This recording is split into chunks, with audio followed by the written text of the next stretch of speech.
যেহেতু অসমৰ ৰাইজে নিজৰ সমস্যা নিজৰ আবেগ কংগ্ৰেছৰ নেতৃত্ব মল্লিকাৰ্জুন খাৰ্গে ডাঙৰীয়া আৰু ৰাহুল গান্ধী ডাঙৰীয়া ক'বলৈ বিচাৰে। আজি অসমৰ জনসাধাৰণ ভুগি আছে বৰ্তমানৰ বিজেপি চৰকাৰ আৰু হিমন্ত বিশ্ব শৰ্মা ডাঙৰীয়া অত্যাচাৰৰ পৰা ভুগি আছে আৰু সেইকাৰণে নিজৰ আবেগ তেওঁলোকে আমাৰ দলৰ দুইগৰাকী নেতাৰ সন্মুখত প্ৰকাশ কৰিবলৈ বিচাৰে আৰু মই বাট চাই আছোঁ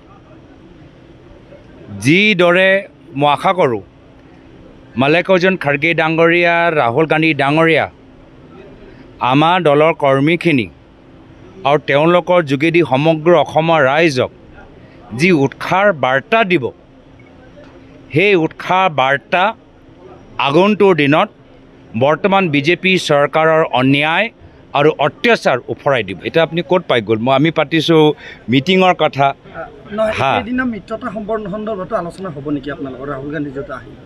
সেইদিনা সংগঠন আৰু নিৰ্বাচন কেন্দ্ৰিক কংগ্ৰেছ দলৰ কি পদক্ষেপ হ'ব লাগে, আমি কেনেদৰে বৰ্তমান চৰকাৰে আজি যি নিৰ্বাচনী আয়োগ যোগেদি ভোটৰ তালিকাটো খেলি মেলি কৰিবলৈ বিচাৰে আৰু এইখন চৰকাৰ পুলিচৰ ভয় দেখাই ৰাইজক যে মাজত ভয় যে সৃষ্টি কৰিবলৈ বিচাৰিছে, এই চৰকাৰৰ অন্যায়ৰ অত্যাচাৰৰ আৰু অসমৰ জনসাধাৰণৰ মাজত কংগ্ৰেছ দল মাজত কেনেদৰে সুৰক্ষা দিব, আমি ছিকিউৰিটি দিম, আমি অসমৰ জনসাধাৰণৰ সুৰক্ষা কৱচৰ ভূমিকা আমি গ্ৰহণ কৰিম, সেই সম্পৰ্কতে আমি কথাখিনি পাতিম।